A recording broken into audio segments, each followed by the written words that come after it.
اللہ کی قسم، جھک جانے میں جو عزت ہے وہ سر اٹھانے میں نہیں ہے، چپ رہنے میں جو سکون ہے وہ جواب دینے میں نہیں ہے۔ ایک عورت نے پوچھا یا رسول اللہ میرے خامند کا میرے اوپر کیا حق ہے؟ آپ نے فرمایا تیرے خامند کے جسم پہ پھوڑے نکل آئیں اور ان میں گندا پانی جمع ہو جائے اور تو زبان سے چاٹ چاٹ کے اس کے زخم صاف کرے تو بھی تو نے خامند کا حق ادا نہیں کیا۔ دونوں کو بیلنس کیا ہے۔ بہترین مسلمان وہ ہے جس کا بیوی کے ساتھ اچھا سلوک ہو۔ جب تک آپ کو صبر اور برداشت کرنا نہیں آئے گا آپ کی زندگی خوبصورت نہیں ہو سکتی۔ غصے کو پینا سیکھو، غصے کو دبانا سیکھو، غصے کے وقت چپ رہنا سیکھو تو آپ کی زندگی بڑی خوبصورت ہو جائے گی۔ دل دریا سمندروں ڈوبے کون دلاندیاں جانے ہو، وچے بیڑے وچے جھیڑے وچے ونج مہانے ہو۔ میرے نبی نے گھروں کو آباد کرنے کا ایک خوبصورت طریقہ بتایا کہ اس زبان پہ قابو کر لو، اس زبان پہ قابو کر لو، خاموش رہنا سیکھ لو۔ غصے کے بیوی کو غصہ چڑھ جائے تو خامند چپ کر جائے، خامند کو غصہ چڑھے تو بیوی چپ کر جائے تو آپ کا گھر خوبصورت رہے گا۔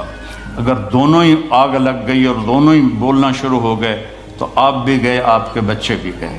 اپنی زبان پہ قابو پانا سیکھو۔ ہماری ایک دھوبن تھی ماسی شریفہ، فوت ہوگی بیچاری، وہ تھی بڑی لڑاکی، چھوٹے قادی آئی تو چنگا شرلی پٹاخہ ہے، تو وہ آئی میری بہن کے پاس، کہتی بی بی میری نوواں میرے نال بڑا لڑدیاں، لڑتی آپ تھی، میری نوواں میرے نال بڑا لڑدیاں، میں نے کوئی تویز دے کہ ساریاں میریاں نوکر بن جانا۔ اب میری بہن کو تو پتہ تھا کہ ماشاءاللہ آپ سوا سیر ہے، تو میری بہن تویز گنڈے کا ہمارے ملک میں بڑا رواج ہے، تو ایسے الٹی سیدھے لکیریں لگا کے نا تو رول کر کے چھوٹا سا بنا کے نا کہا کہ ماسی جب تیری لڑائی ہونے لگے تو یہ تعویذ تم نے یہاں رکھ لینا اور چک مار لینا ایسے، اور اس کو گرنے نہیں دینا، گر گیا تو وہ تیری خیر کوئی نہیں۔ اور اس نے کیا کیا، اس کو چپ کروانے کا طریقہ، تو تعویذ کی تو بڑی اہمیت ہوتی ہے۔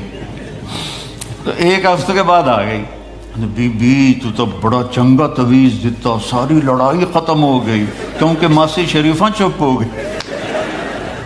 تو یہ سب ان عورتوں کو بھی تعویذ دیتا ہوں، ماسی شریفہ والا آپ کو بھی دیتا ہوں۔ ماسی شریفہ والا تعویذ لے لو، آپ کی زندگی بڑی خوشحال ہو جائے گی۔ اللہ کی قسم، جھک جانے میں جو عزت ہے وہ سر اٹھانے میں نہیں ہے، چپ رہنے میں جو سکون ہے وہ جواب دینے میں نہیں ہے۔ آپ خاموش رہنا سیکھو، آپ اپنے بچوں کو عزت دینا سیکھو، اپنے بچوں کو ٹائم دیا کرو۔ یہاں مرد کی بھی جاب ہے، عورت کی بھی جاب ہے، تو بچے نظر انداز ہوتے ہیں، ان کو ٹائم دو۔ میرے نبی نے فرمایا اکرموا اولادکم، اپنی اولاد کو عزت دو، اور آپ نے فرمایا خیرکم خیرکم لأہلہ، سب سے بہترین مسلمان وہ ہے جو بیوی سے اچھا سلوک کرے۔ اور ایک عورت نے پوچھا یا رسول اللہ میرے خامند کا میرے اوپر کیا حق ہے؟ آپ نے فرمایا تیرے خامند کے جسم پہ پھوڑے نکل آئیں اور ان میں گندا پانی جمع ہو جائے اور تو زبان سے چاٹ چاٹ کے اس کے زخم صاف کرے تو بھی تو نے خامند کا حق ادا نہیں کیا۔ دونوں کو بیلنس کیا ہے۔ بہترین مسلمان وہ ہے جس کا بیوی کے ساتھ اچھا سلوک ہو۔ آپ نے 11 شادیاں کی، یہ شوق کی نہیں تھیں، یہ اللہ کے حکم کی تھیں اور ہمیں زندگی سمجھانے کے لیے تھیں کہ آپ یہاں رہو یا کہیں اور جگہ رہو، جب تک آپ کو صبر اور برداشت کرنا نہیں آئے گا آپ کی زندگی خوبصورت نہیں ہو سکتی۔ غصے کو پینا سیکھو، غصے کو دبانا سیکھو، غصے کے وقت چپ رہنا سیکھو تو آپ کی زندگی بڑی خوبصورت ہو جائے گی، بہت حسین ہو جائے گی۔ زندگی اندر ہے، باہر نہیں۔ اب رولز رائس میں چڑھ کے کوئی اچھی زندگی نہیں گزار رہا ہے، لائف تو اندر ہے۔ دل دریا سمندروں ڈوبے کون دلاندیاں جانے ہو، وچے بیڑے وچے جھیڑے وچے ونج مہانے ہو۔ یہ اندر ہے، لائف اندر ہے۔ اور کیا لطف انجمن کا جب دل ہی بجھ گیا ہو، جب اندر بجھا ہوا ہو تو پھر باہر کی چیزیں کوئی مزہ نہیں دیتی۔ عاصم کے مرنے کے بعد ہمیں کوئی شے اچھی نہیں لگتی، حالانکہ لائف ہر نعمت موجود ہے، سب کچھ موجود ہے۔ میرے بیٹے کا نام عاصم تھا جو فوت ہوا ابھی، جب 36 سال کی عمر میں، تو کوئی شے اچھی نہیں لگتی کہ اندر ویرانی آ گئی۔ یہ اندر میں خوشحالی ہو، اس کے لیے صرف ایک ہی دوا ہے، وہ ہے محمدی بننا اور محمدی اخلاق کو اختیار کرنا، اللہ کے نبی کے طریقے پر چلتے ہوئے اپنی جان سے لڑائی لڑنا۔ ایک ہمارا دوست تھے، وہ تبلیغ میں گئے تو ان کو داڑھی رکھنے کا شوق ہو گیا، اب بیوی ان کی رکاوٹ بنے، کیا داڑھی رکھو گے تو مجھے طلاق دینی ہوگی۔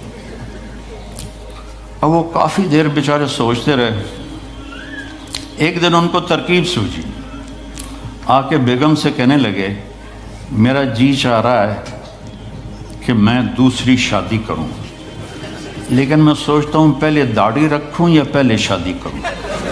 تو ان کی بیگم نے کہا پہلے داڑھی رکھ لو، پہلے داڑھی رکھ لو۔ تو ایسے اپنی بیگمات کو مناؤ پیار محبت سے۔ عزت تو نبی کے طریقے میں ہے، نبی کا طریقہ چھوڑ کے میرا والد مجھے ڈاکٹر بنانا چاہتا تھا، تو آج میں یہاں کھڑا ہوتا، اگر میں ڈاکٹر ہوتا، میرا چھوٹا بھائی ڈاکٹر ہے، بہت اعلیٰ ڈاکٹر ہے، تو میں یہاں کھڑا ہوتا۔ مجھے یہاں میرے نبی کا طریقہ لے کر آیا ہے، میرے نبی کی سنت لے کر آئی ہے، میرے نبی کی زندگی لے کر آئی ہے، اور آپ جس محبت سے تشریف لائے ہیں اس کے پیچھے میرے نبی کی زندگی ہے۔ تو اللہ کی قسم عزتوں کا خزانہ ہے میرے نبی کی پاکیزہ زندگی۔ تو آپ نے ہمیں پوری زندگی گزار کے دکھایا۔ حضرت عائشہ کی دلداری فرما رہے ہیں، عائشہ انہو لیہون علی ان اریتک زوجتی فی الجنہ، عائشہ مجھے تو جب سے پتہ چلا ہے تو جنت میں میری بیوی ہے، میرے لیے تو مرنا ہی آسان ہو گیا ہے۔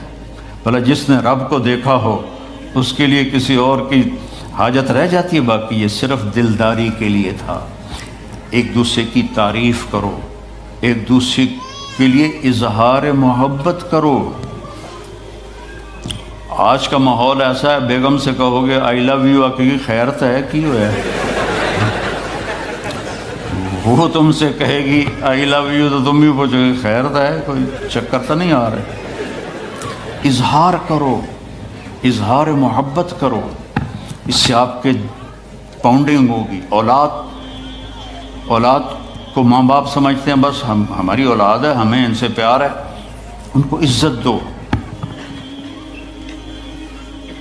ان سے اظہار محبت کرو۔ ڈاکٹر عبدالحی صاحب ایک بڑے بزرگ گزرے ہیں، وہ اپنے ایک مرید کے ہاں کھانے پہ گئے تو پوچھنے لگے کھانا کس نے بنایا؟ تو مرید نے کہا جی میری بیگم نے بنایا۔ کہا اس کو بلاؤ۔ ان کی بیگم آ گئی تو فرمانے لگے بیٹی آپ کا کھانا کھایا بہت ہی اچھا تھا، بہت مزے کا تھا۔ وہ رونے لگی دھاڑ دھاڑ۔ تو وہ ڈاکٹر صاحب پریشان ہو گئے کہ بیٹی خیریت تو ہے، کیا ہوا؟ تو وہ کہنے لگی حضرت آپ کے مرید کے پاس مجھے 30 برس ہو گئے، 30 سال، کبھی ایک دن اس نے میری کسی چیز کی تعریف نہیں کی۔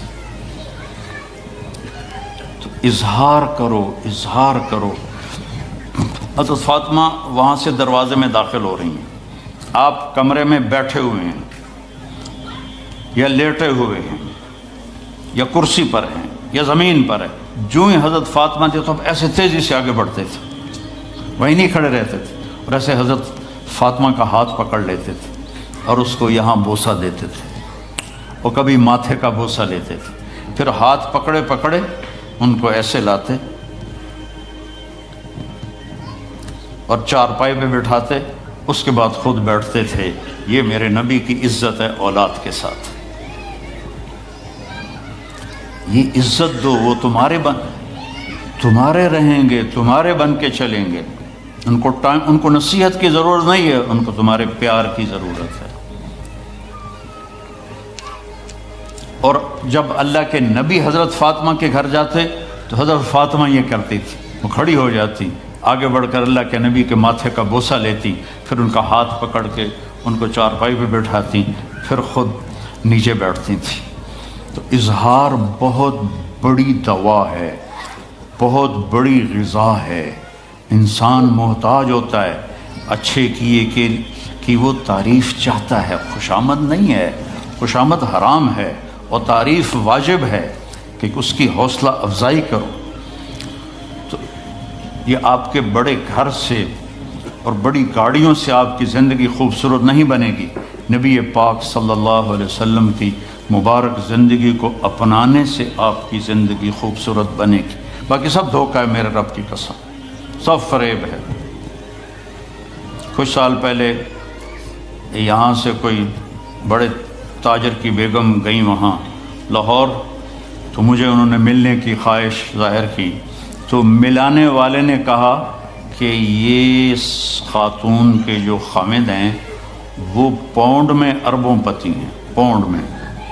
ٹھیک ہے، وہ آ گئی اور آ کے رونا شروع کر دیا کہ لوگ مجھے سمجھتے ہیں میں بڑی خوش قسمت ہوں، بڑی دولت ہے، بڑی گاڑیاں ہیں، لیکن میں سب کو کیا کروں، میرے خامد کا سلوک ہی اچھا نہیں۔ ہر شے اس نے زیرو کر دی کہ سلوک اچھا نہیں۔ اس کے چند دن بعد ایک اور واقعہ پیش آیا۔ ایک نوجوان میرے پاس آیا کہ حضرت اللہ نے دنیا کی ہر دولت دی ہے، ہر شے دی ہے، لیکن میری بیوی کی زبان 30 فٹ لمبی، میں کہ 29.5 فٹ کٹ دے باقی ران دے، کہ اس کی زبان بڑی لمبی ہے، میں تنگ، اگر بچے نہ ہوتے تو میں اس کو طلاق دے دیتا۔ تو بھائی بہنوں، بچوں بچیوں، اگر زندگی کو خوبصورت بنانا ہے تو نبی کا طریقہ ہے، اللہ کی قسم اس کے سوا کوئی طریقہ نہیں۔